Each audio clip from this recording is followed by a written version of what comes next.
In this video, we're going to look at some visualization techniques using Excel. So let's get started. Firstly, we use charts. We generate charts for visualization. A chart is a graphical representation of data in a worksheet.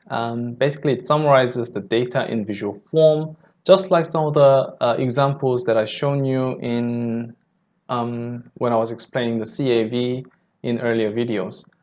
In Excel, charts can be embedded in the same worksheet where the data resides, or you can export it separately onto a new sheet. But that's not a huge big deal. You can always cut, copy, and paste it onto multiple sheets where you're working on, right?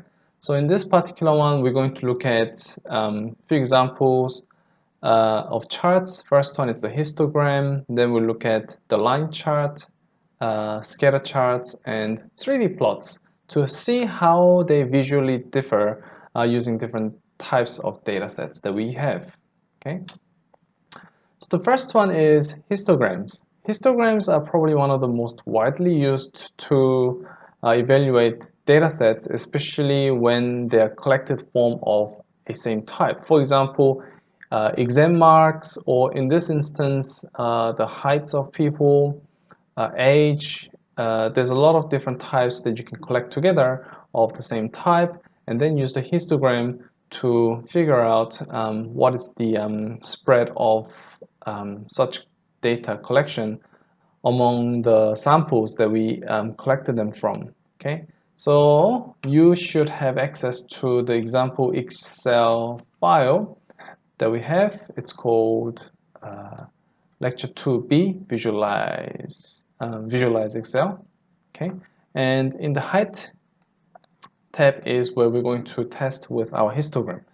So there are a few ways of generating histograms, and I'm going to describe two ways that can be used without doing too much work.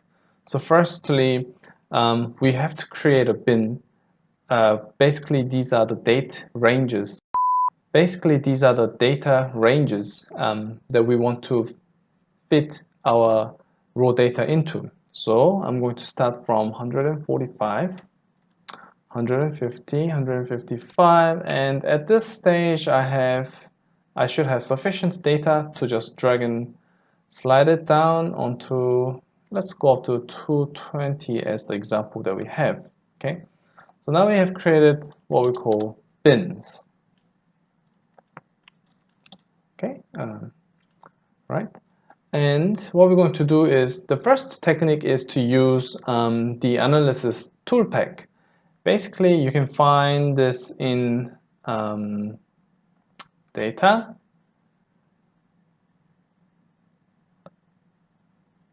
data analysis up here, and we're going to select histogram somewhere hiding down here.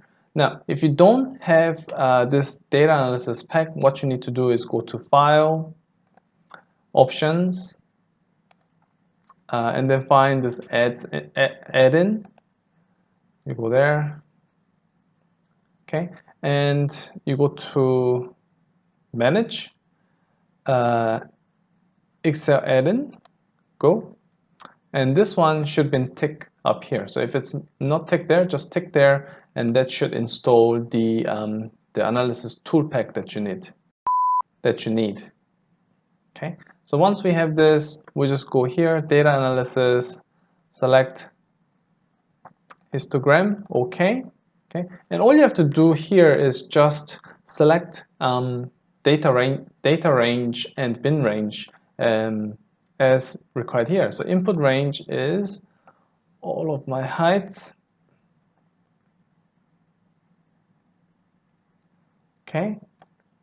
So based on previous videos, you should know that you can name these. So before we do that, let's do that. What we're going to do is select all of this and name it height. So now we have these bunch of data as heights, and this one I'm going to call it bins. Okay, so we have bins and height. So let's do that again. I want histogram. Input range is height. Or was it height or height? Height. Okay, so let's do that. A histogram, height, and bins. Okay, you can specify output range. You can select a single cell, and then it's just going to override how many spaces it needs. And in addition to this, you can select a few options such as cumulative percentage and chart output. Okay, so let's just select both of them. Press OK. If you wait, then what it does is generate the bin, which is copied over from the bins that we had before. And by default, it's going to generate you one more row, which is specified as more. Okay, so if you don't need this, you can get rid of this. In my case, I don't use that. Okay, and this chart, if I just make it a bit bigger and move the legends around a bit to make it nicer, then you can see that we have generated the same graph as we see as in the slides. Of course, you can make this nicer by going into, for example, formats, and here you can decide the gap width as well. So by doing this, I can make it narrow or 0%, as in like no gap. Okay, so you can change how the chart looks through its options, but our main concern here is how to generate this type of chart using the data set we're given. Okay, so that's the histogram of generating, but let's get rid of that, because one downside of this is that if you update your data set, for instance, this has now become 160, the chart doesn't update. Okay, because it's not using formulas, but you're just using the data values at that exact moment when you construct this histogram. Okay, so we're just going to clear this, clear all. So what we can do is use, if you know that your data will be changing over time, then you can use the frequency function to populate these. So what we're going to do is first create the bins first, which what we did here, and then select the columns next to the bins that, select the columns next to the bins as such. As you can see, we are writing a array formula, yay! All right, so what we're going to do is use the frequency function. So frequency, and it's expecting the data array, which we have height, and bins array, which we named it bins. Okay, and because this is an element-to-element matching, so it's going to try to find out how many it belongs into, we need to use the array formula. So you do Control-Shift-Enter, then it's going to calculate all the values for you. And all you have to do is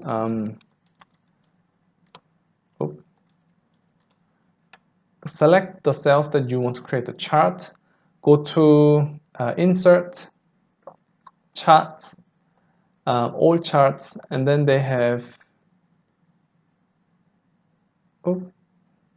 frequency, and essentially the histogram is just a bar graph or column graph. Well, bar is the sideways, so column graph. So we're just going to select column and press OK, and this should have generated the same numbers as that we had before. So let's just quickly do that. In data analysis, histogram, the same format, chuck it in here, processing, no, responding, okay. I should cut this and move it up one more. So as you can see, the numbers that we get are exactly the same. But in this instance, if we do change the numbers, 140, the ones that we used using the frequency formula updates as it should, whereas the one that we use the data analysis does not change. Okay, so really depends on how flexible your data have to be or how often it needs to be updated. You can either use the data analysis or use the frequency formula to generate this. Okay, moving on. Oh, so that was the demo that I just did.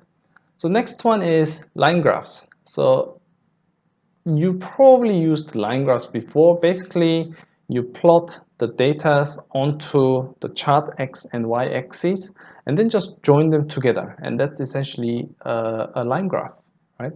And basically, they're very good at looking at trends. So if you have like a measurements, like temperature or what other measurements can you do? Basically, if something that is progressive, then you can use the line graph to check how the trend changes over time. So line graphs are a very good option for visualizing trends. Okay, so let's have a look at line graph by using a rainfall. So go to the rainfall.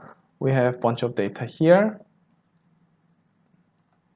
So I have January to December, and then I also have the annual. So in this one, I will look at the annual one first.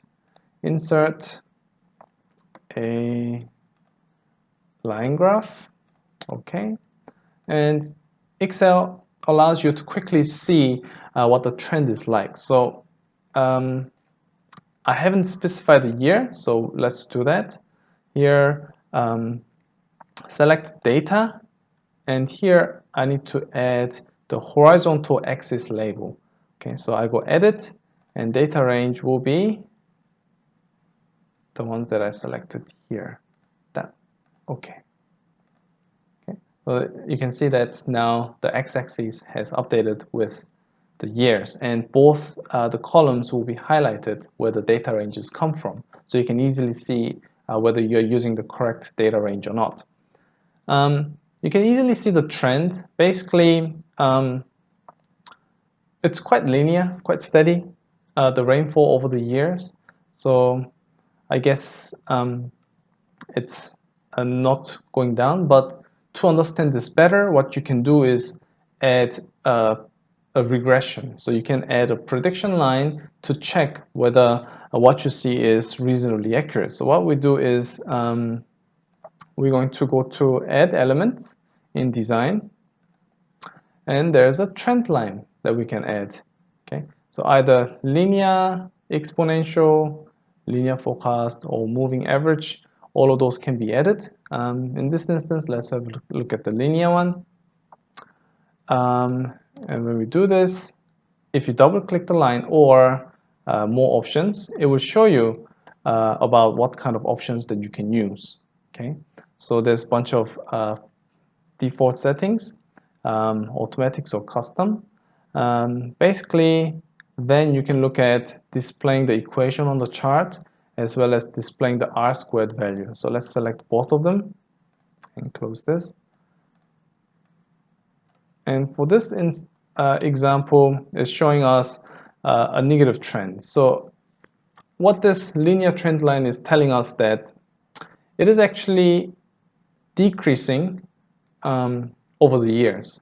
So the trend that we can see from this plot is going down. However, the R-squared value is actually really low, 0.07, which means in statistical term, we probably won't rely on this prediction so much, right? Because there are too many variants to make this particular prediction credible. Okay. So that's the usefulness of using the line graph to check the trends. But also, you can use and compare individual lines as well. So let's select the monthly rainfalls, and then go to the line charts. So here it gives you either two options, and that's probably where you're looking at whether selected values, the Januaries go onto the x-axis or the years go to the x-axis. It doesn't matter which one you choose, you can easily flip them around. I'll show you how. So this one is what you see in the lecture notes. But if you want to see from a different perspective, you go to select data and you can just click switch row column. Okay, then it will show you the other graph that you're looking at before. But obviously, if we are looking at from this perspective, oh, it didn't, it took some values as legends. So actually, this one is generated incorrectly. So let's do that again. Insert recommendation. I want specifically line graph, and probably this one is what we're looking at. Looking from comparing different years. Okay, so this gives us some good insight where the rainfall is much higher during our winter season. So June, July, August, September, like July is kind of the peak, right? But we can also see this from perspective to the years. So we can go to select data and then switch rows and columns. Then it's going to show us how it changes. Oh, that one shouldn't be there. That's the year. Okay. So if we see this, we can see that we can't really predict any trends based on monthly view. But obviously, if we swap the rows and columns, we can see that the rainfall increases June, July, August, and then decreases again through our summertime. Okay? So line graphs gives us a very good overview of the trends in data. The next one is scatter plot. Scatter plots are good for visualizing correlations between two different properties. So if we have two different types of inputs, then scatter plots can be used, one for x-axis and one for y-axis, and you can find out how correlated they are. Okay, so this one is inside CO2, and all you have to do is select data, insert, go to all charts and scatter XY, scatter. Carbon monoxide model is what we want, so we will insert that. It has identified that carbon monoxide level is the trend that we want to correlate. Okay, and as we did before, we just have to add a trend line, go to design, add element, trend line. I think linear is a good fit. You can change how the line looks by going here, like a solid line and such, and displaying the R² value and equation as well. Okay, so this one has a trend of 0.03 multiplier, but more in this instance, more of the value we probably want to check is the R² value. Do they have a linear relationship? If the R² value is very high, probably likely. In this instance, it's 0.77.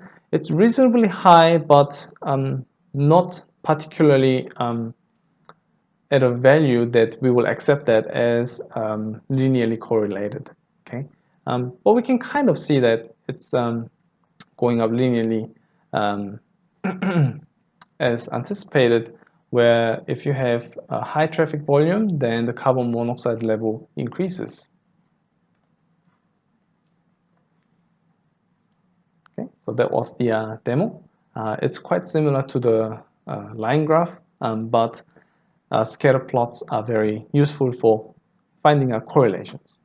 And the last time we're looking at is the surface plot. So this is the 3D version of the line plot, and basically it's going to give us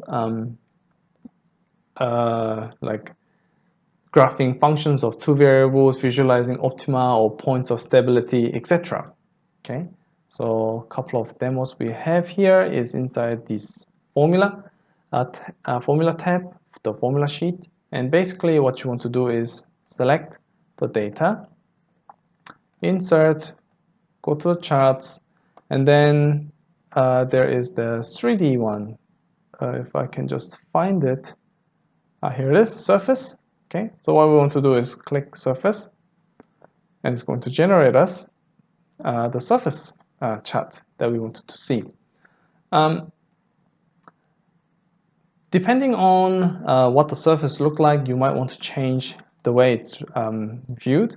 So we can always see the plot area to format. And basically, it allows us to change the rotation. So you click onto the effects, you go to the 3D rotation, and then here you can fiddle the angle a little bit, and then it will rotate the 3D surface for you. Okay.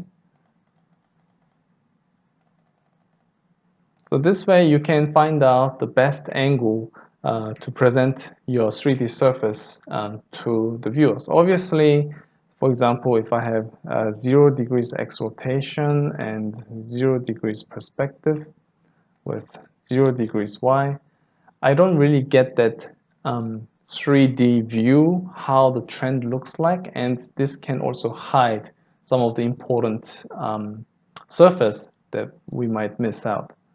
Okay, and also just looking at different type view will show us a different perspective of what the data looks like. Okay, so it is very important to get the angles correct for the surface that we would like to present. Okay, going back. And as you saw before, there are numerous data types that you can select. In Excel, for instance, like the radar charts, the boxes and whiskers, the bubble charts, etc. And they are all very useful for this specific use. And you can always test them using your data set to see how they visualize when you actually plot them using those types. Okay? And you can learn more about individual chart types in this link here.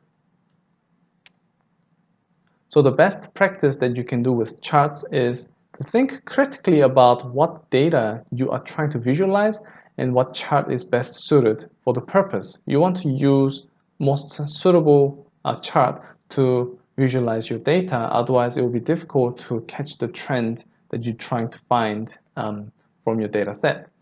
And also don't add unnecessary features. There are lots of different options how you can visualize the charts. You can even add some values into it as a table, but sometimes it may not be necessary. So think about what kind of elements you want to embed in the charts rather than just adding whole sets because they are available for you. And lastly, ask yourself, how long would it take someone to understand what this chart is about? Aim to minimize the time, which is crucial. So here's a few bullet points about do's and don'ts about charts. Basically, these are laid out for you, but I'm not going to go through. You can read them on your own time. Okay. And there are some other Excel features. It does include an entire programming language called Visual Basic for applications, although in this unit we will not cover this. Instead, we will use Python to look at more other features where Excel don't really shine. Okay. Beyond a certain level of complexity, it may be more maintainable to use separate programming language to develop a program and perform calculations. And this point is exactly why we're trying to teach some other ways to do data analysis and visualization, and in this instance, Python. Okay. So that's it for visualization using Excel. Next, we will be moving on to Python. So we will see you in the next video. Bye.